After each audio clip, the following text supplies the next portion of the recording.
Very great afternoon, dear students. Today we are going to discuss a very important topic, elastic collision in two dimensions. So dear students, let's start. Dear students, let us suppose that we have two bodies, body A and body B. Body A has mass m1 and body B has mass m2, and these two bodies are moving along same straight line along x-axis with velocity u1 and velocity u2. दो bodies हमने ले ली, body A body B. Body A has mass m1, body B has mass m2, and body A is moving with velocity u1, body B is moving with velocity u2. Clear? And these two bodies are moving along same straight line. अब बेटा यहां से check करें, for the collision to takes place. अगर दोनों bodies के बीच में कोलिजन होता है, then velocity of body A must be greater than velocity of body B. So if body A is moving with velocity greater than that of B, that is u1 must be greater than u2, the two bodies will collide. क्योंकि बेटा ये दोनों body कैसे collide करेंगे, देखो अगर इसकी speed ज्यादा होगी, इसकी वेलोसिटी ज्यादा होगी, तो आगे निकल जाएगी. अगर इसकी वेलोसिटी ज्यादा होगी तभी तो ये इससे कोलाइड करेगी. For collision to takes place u1 must be greater than u2. Clear? तो बिफोर कोलिजन बॉडी है A has velocity u1 and body B has velocity u2, and whenever these two bodies collide and after the collision the body A is moving with velocity v1 and body B is moving with velocity v2, and the body A is making angle theta with x-axis and body B is making angle phi with the x-axis. Clear? So let's see. Theory देखने के बाद इसकी हमने कहा consider two perfectly elastic bodies A and B of masses m1 and m2 moving along the same straight line, say x-axis, with velocities u1 and u2 as shown in the figure. If body A is moving with velocity greater than that of V, that is u1 greater than u2, then two bodies will collide. After then B1 आपके पास क्या है, B1 is velocity acquired by body A after collision, B2 is velocity acquired by body B after collision. ये figure हमने check कर लिया, यहां से देख लिया. After the collision the two bodies A and B move with velocity v1 and v2 along the direction making angle theta and phi with X axis as shown in the figure. Clear है? अब बेटा हमने जो question का title है वो देखा हमने, उसमें क्या लिखा है, elastic collision in two dimension. Collision हमारा कैसा है, collision is perfectly elastic, so kinetic energy must be conserved. Initial kinetic energy is equal to final kinetic energy. Initial kinetic energy of body A plus initial kinetic energy of body B equals to final kinetic energy of body A plus final kinetic energy of body B. अब momentum हमारे पास क्या है बेटा, देखो law of conservation of kinetic energy तो हो गया. Initial kinetic energy before collision is equal to final kinetic energy after collision. So ये इनिशियल काइनेटिक एनर्जी है, ये फाइनल काइनेटिक एनर्जी है. मोमेंटम अब now we are going to discuss, क्योंकि हमें पता है इलास्टिक कोलिजन कौन सा कोलिजन होता है. Elastic collision is that collision in which both kinetic energy and linear momentum remains conserved. Now momentum is a vector quantity, so the momentum of two bodies separately conserved along x axis and Y axis. The component of momentum of body A after collision along x-axis.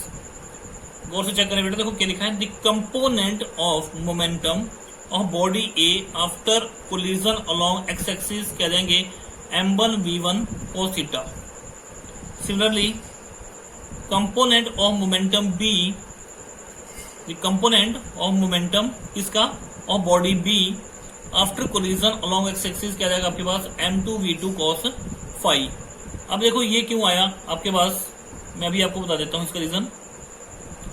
क्योंकि बेटा आप यहां diagram से देखिए कि जो भी आपके पास बॉडी ए है वो एक्स एक्सिस के साथ कौन सा एंगल बना रही है, थीटा, और बॉडी बी जो है वो एक्स एक्सिस के साथ कौन सा एंगल बना रही है, phi. Clear? So dear students, that's why we have taken the component of momentum of body A after collision along x-axis m1 b1 cos theta, क्योंकि बॉडी A जो है वो x एक्सिस के साथ कौन सा एंगल बनाती है, theta, and body B is making angle phi with the x axis. The component of momentum of body B after collision along x axis कह देंगे m2 v2 cos phi. So applying the law of conservation of linear momentum along x axis क्या बन जाएगा आपके पास, initial momentum, क्योंकि बॉडी किससे मूव कर रही थी पहले, इनिशियल वेलोसिटी u1 के साथ, body B initial velocity u2 के साथ. तो initial momentum of body A plus initial momentum of body B equal to final momentum of body A plus final momentum of body B. So it follows the law of conservation of linear momentum. m1 u1 plus m2 u2 equal to m1 b1 cos theta plus m2 v2 cos phi. जो law of conservation of kinetic energy था उसको आपने number दिया 1, this is number 2. अब यहां से एक चीज चेक करें आप, यहाँ एक चीज बेटा चेक करनी है आपने कि देखो जब ये बॉडी, पहले तो ये दोनों body A and body B किसके अलोंग मूव कर रही थी, these two bodies are moving along the same straight line. लेकिन after the collision body is moving in the x Y plane. किसमें है ये, this is X and this is Y. तो कौन से प्लेन में लाई कर रही है, एक्स वाई प्लेन में लाई कर रही है. इन 2 डायमेंशन की बात चल रही है ना. Now body is moving in the x Y plane, 2 dimension में बॉडी है. अभी हमने मोमेंटम का केस स्टडी कर लिया एक्स एक्सिस के along. Now we have to discuss the momentum of the body along y axis. अब इनिशियली बात करें, देखो हम यहां से बात कर रहे हैं, initially body is moving along x axis. So initial momentum of body A and initial momentum of body B along y axis is 0. Initial momentum of body A and initial momentum of body B along y axis is 0. क्यों 0 ले लिया, क्योंकि body A और body B जो है वो initially Y axis के along तो मूव कर ही नहीं रहे हैं, they are moving along x axis. वो एक्स एक्सिस के अलोंग में मूव कर रहे हैं. तो इनिशियल मोमेंटम जो है इन दोनों बॉडीज का अलोंग वाई एक्सिस वो क्या आएगा, 0. लेकिन फाइनली का 0 नहीं होगा, क्योंकि फाइनली बॉडी किसमें मूव कर रही है, दोनों एक्स और वाई प्लेन में लाई कर रही है. ये क्लियर है. So let's see the component of momentum of body A after collision along y axis कह देंगे m1 b1 sin theta along O y. Similarly, the component of momentum of body B after collision along y-axis ये रहेगा आपके पास m2 v2 sin phi. This is m2 v2 sin phi along O by dash. किसके along है ये, along O by dash. So component of momentum of body B after collision along y-axis आपने by dash axis के along नहीं लेना है, किसके along लेना है आपने, y-axis के along. यानी अलोंग वाई एक्सिस, देखो अलोंग O बाई डैश ये क्या है, m2 v2 sin फाई. लेकिन आपको किसके अलोंग लेना है, अलोंग O बाई. तो अगर आपको O बाई के अलोंग में लेना है तो इसकी वैल्यू आपके पास आएगी minus m2 v2 sin phi. किसके अलोंग, अलोंग O बाई.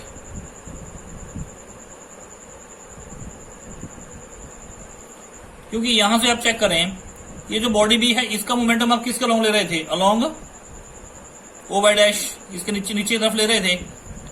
और जो बॉडी है इसका मोमेंटम आपने किसके अलोंग लिया है, अलोंग O बाई, इसके अलोंग आपने लिया है. लेकिन आपने जब मोमेंटम लेना है तो मोमेंटम तो हमने बेटा एक ही एक्सिस का अलोंग लेना है, हमने तो किसके अलोंग लेना है, बाई एक्सिस का अलोंग लेंगे. तो जो इसका मोमेंटम है क्या है, इसका बाई एक्सिस का अलोंग, इसका मोमेंटम था m2 v2 sin फाई. लेकिन वो किसका अलोंग है, अलोंग O बाई डैश. आपको लेना है along O by, then it can be written as its momentum minus m2 v2 sin phi, as you can see from here. Okay, now see from here, before collision the component of momentum of body A और body B along y axis is 0. अभी मैंने आपको बताया कि हमारी जो bodies हैं ये किसके अलोंग में मूव कर रही हैं. इनिशियली ये दोनों बॉडीज किसके अलोंग में मूव कर रही थी, एक्स एक्सिस के अलोंग में. किसके along, you can see from here, ये एक्स, दोनों बॉडीज किसके अलोंग में मूव कर रही हैं, एक्स एक्सिस के अलोंग में मूव कर रही हैं. तो इनका मोमेंटम जो है इनिशियली अलोंग वाई एक्सिस क्या है, 0. So before collision the component of momentum of body A और body B along y axis is 0. So applying law of conservation of momentum along y axis initial momentum of body A plus initial momentum of body B equals to final momentum of body A plus final momentum of body B along y-axis. So it can be written as m1 v1 sin theta minus m2 v2 sin phi equals to 0. ये term पहली तरफ चली जाएगी. m1 v1 sin theta is equal to m2 v2 sin phi. Law of conservation of kinetic energy, that was equation number 1. Law of conservation of linear momentum along x-axis, that was number 2. And law of conservation of linear momentum along y-axis, this is equation number 3rd. So in order to study the collision between two bodies, we have to study the 4 parameters, that is कौन कौन से parameter हमें study करने हैं. v1, v2, theta and phi. Knowing the value of theta, experimentally the values of v1, v2 and phi can be found in terms of u1 and u2 and theta y using equation 1, 2 and 3. So let us find the value of v1, v2 and phi in case when the target body is at rest, that is u2 is equal to 0 and the two colliding bodies are of the equal masses. अब हमें इनकी value find out करनी है. Target body कौन सी होती है बेटा, जिससे कोई चीज टकराती है. टारगेट बॉडी होगी आपके पास बॉडी बी. तो हम ये मान के चलेंगे जब भी हमने इनको सॉल्व करना है कि टारगेट बॉडी आपकी किसमें है, रेस्ट में है, and the body A and body B possess the equal masses. यही हमारी कंडीशन है. So let us find the value of v1, v2 and phi in case when the target body is at rest, that is u2 equals to 0 and the two colliding bodies are of equal masses. m1 is equal to m2 is equal to mc, that is आपने m1 की value भी m लेनी है, m2 की value आपने क्या लेनी है, m लेनी है. So dear students, from equation 1, 2 and 3 we have to put these conditions. So dear students, let's start from here to solve these. So बेटा यहाँ से ये हमारी इक्वेशन नंबर 1 थी, ये हमारी सेकंड इक्वेशन थी और ये हमारी कौन सी है, थर्ड इक्वेशन. ठीक है. तो हमने क्या करना है, हमने कंडीशन लेनी है when the target body is at rest, कि टारगेट बॉडी आपकी किसमें है, रेस्ट में है. दैट इज u2 आपके पास क्या है, 0 है, and two body have equal masses. m1 is equal to m2 is equal to m से, मीन m1 की वैल्यू आपके पास m है, m2 की वैल्यू भी क्या है, m है. So from equation 1, 2 and 3. तो यहां से बेटा फ्रॉम इक्वेशन 1, फ्रॉम 1 सबसे पहले, फ्रॉम इक्वेशन 1 क्या इक्वेशन है, half m1 u1 square half m2 u2 square m1 v1 square half m2 v2 square.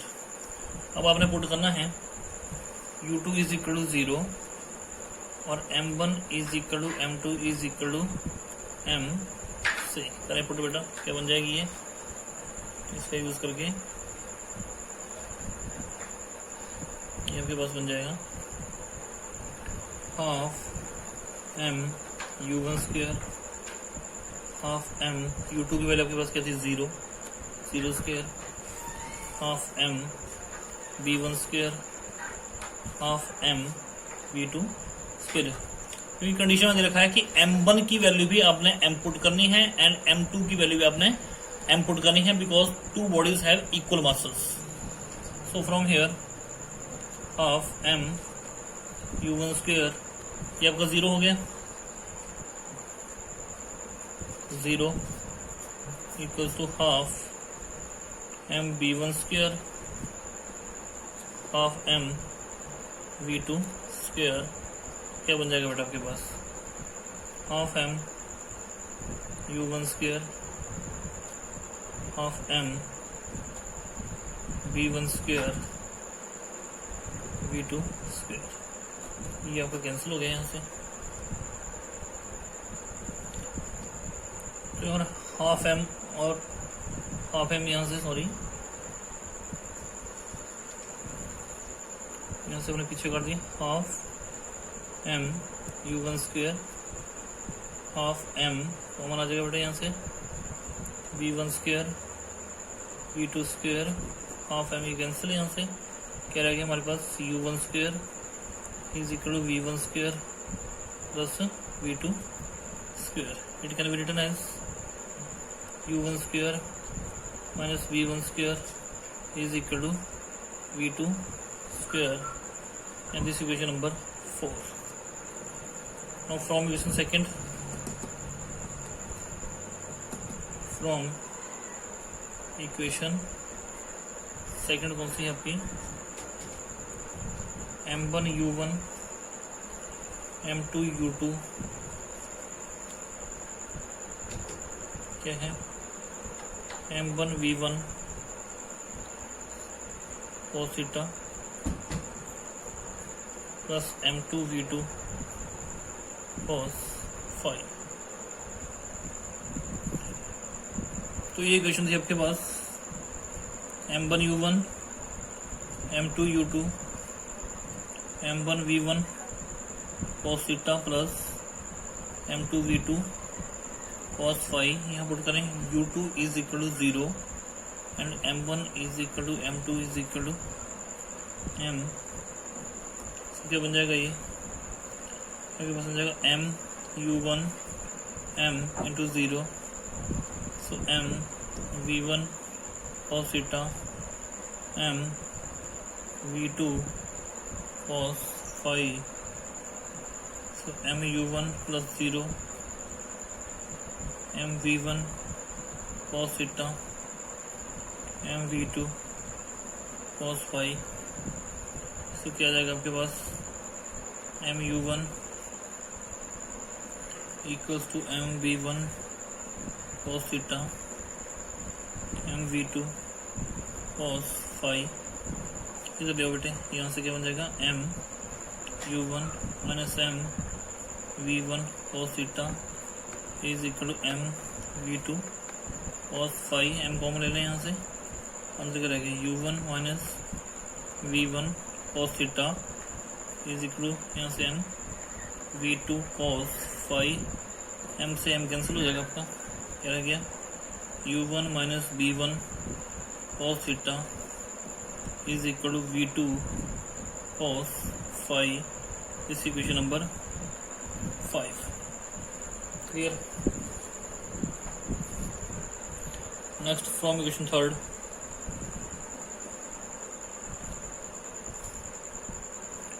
Equation third क्या थी, m1 v1 sine theta is equal to m2 v2 sine phi.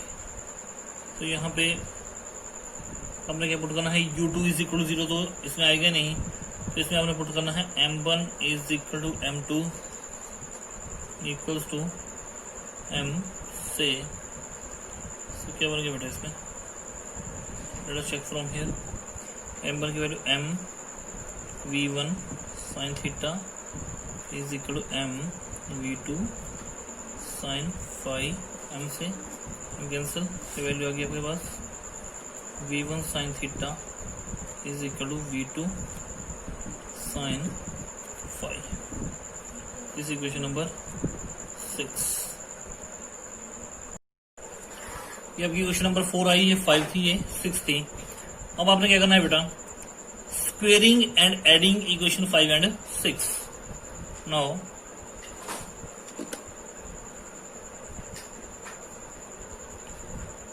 Squaring and adding equation 5 and 6, इसको square कर दें। पहले left hand side का square करेंगे, इसका भी लेफ्ट हैंड साइड का स्क्वेयर करेंगे, लेफ्ट हैंड साइड में लेफ्ट हैंड साइड को ऐड करेंगे, राइट हैंड साइड में राइट हैंड साइड को ऐड करेंगे, इनका स्क्वेयर करें तो आपके पास आ जाएगा u1 minus b1 cos theta का whole square plus b1 square sine square theta equals to v2 square cos square phi v2 square sin square phi. So from here u1 square plus b1 square cos square theta minus 2 u1 b1 cos theta plus b1 square sin square theta, और यहाँ से क्या जाएगा बेटा v2 square आपका common आ गया, अंदर आ गया आपके पास sin square phi plus cos square phi तो यहाँ से आपको होता है sign square theta plus cos square theta कितना होता है 1, ये आइडेंटिटी है यहाँ से। तो ये आपके पास क्या बन जाएगा u1 स्क्वायर v1 स्क्वायर, यहाँ से sign square theta cos square theta minus 2u1 v1 cos theta, और ये आपके पास क्या बन गया v2 square. So sine square 5 plus cos square 5 कितना हो गया ये 1। आइडेंटिटी यहाँ से यूज होगी, ठीक है। u1 square plus v1 square cos square theta minus 2u1 v1 cos theta plus v1 square sine square theta v2 square sine square 5 plus cos square 5 sign square theta plus cos square theta कितना हो गया 1। तो यहाँ पे identity लगी है, sine square 5 plus cos square 5 कितना हो गया 1। तो यहाँ से ये u1 square plus v1 square, इसकी वैल्यू कितनी होगी यहाँ पे 1 minus 2u1 v1 cos theta equals to v2 square, ठीक है। And this equation number 7 clear है बेटे? Okay, now check the equation number 4।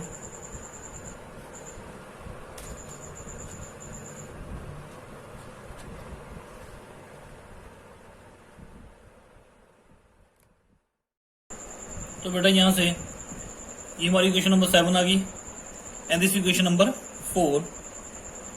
Now using 4 in equation 7 using 4 in 7 क्या बन जाएगा u1 square v1 square minus 2u1 v1 cos theta is equal to what is the value of v2 square by using 4, this is equal to u1 square minus v1 square. Okay, it becomes as u1 square plus v1 square u1 v1 cos theta minus u1 square plus v1 square is equal to 0. u1 square minus u1 square got cancelled बेटा, क्या रह गया आपके पास v1 square plus v1 square minus 2u1 v1 cos theta equals to 0, 2v1 square u1 v1 cos theta is equal to 0, it becomes as 2v1 आप यहाँ से common ले लें, हमसे क्या रह गया v1 माइनस u1 cos theta equals to 0, 2v1 does not equal 0 यहाँ से। So v1 minus u1 cos theta equals to 0 and v1 equals to u1 cos theta, this equation number 8। अब बेटा ये जो इक्वेशन नंबर 8 है इसको पुट करना आपने इक्वेशन नंबर 4 में। So putting 8 in equation 4, so क्या वैल्यू है u1 square minus what is the value of v1 u1 cos theta square is equal to v2 square। So u1 square cos square theta equals to v2 square।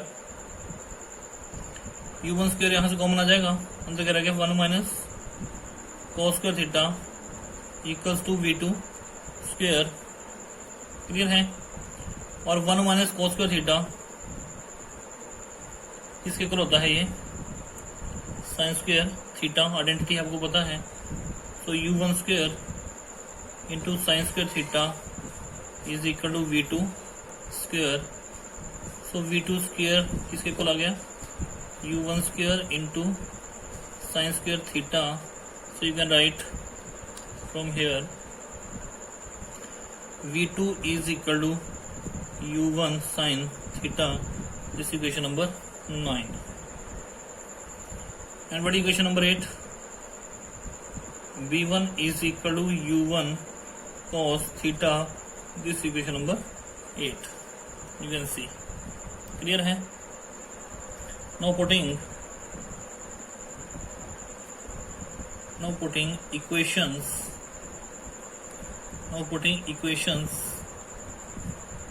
8 and 9 in equation 6. What is equation 6 beta?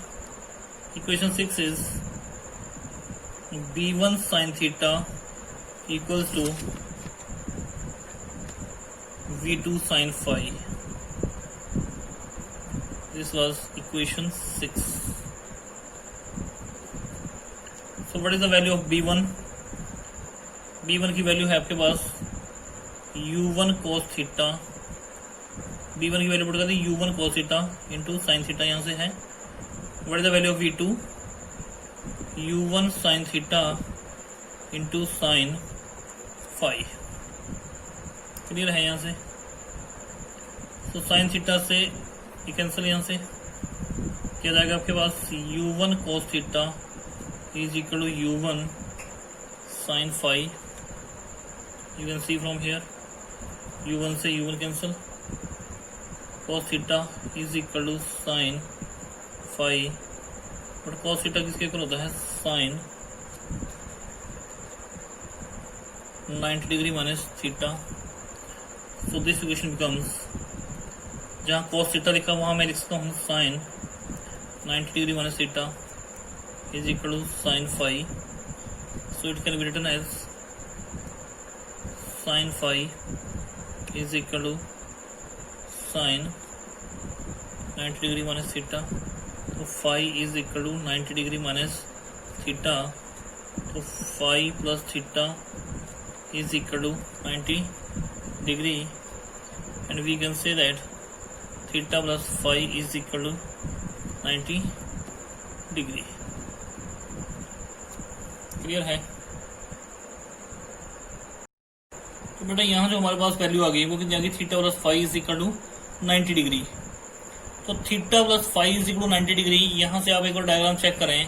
देखो यहाँ से क्या दिखा रहा है ये theta plus five is equal to 90 degree. इसका मतलब क्या है कि whenever the two bodies undergoes the collision, elastic collision in two dimension, then the after the collision these two bodies moves at right angle to each other. Theta plus phi कितना है? 90 degree. इसका मतलब क्या है कि collision के बाद दोनों बॉडी जो है आपस में कैसे मूव करेंगी? Right angles to each other. देखो यहां से यू से दोनों बीच में दोनों कैसी हैं? परपेंडिकुलर हैं. These move right angle to each other. ये हमने यही प्रूव करना था. तो देखो हमने लिख दिया यहां से. So from equation then it is clear that if a body collides with target body of equal masses at rest, the two bodies moves at right angles to each other after collision. क्योंकि जो हमारे पास equation आई है, जो हमारे पास equation number 10 है, वो कौन सी है? Theta plus phi equals to 90 degree. As we have discuss this was theta plus five is equal to 90 degree. This was equation number 10. ठीक है. तो डियर स्टूडेंट्स, आई होप ये क्वेश्चन बेटा आपको बहुत अच्छे से समझ आ गया होगा. ठीक है. Okay dear students, thank you. Have a nice day.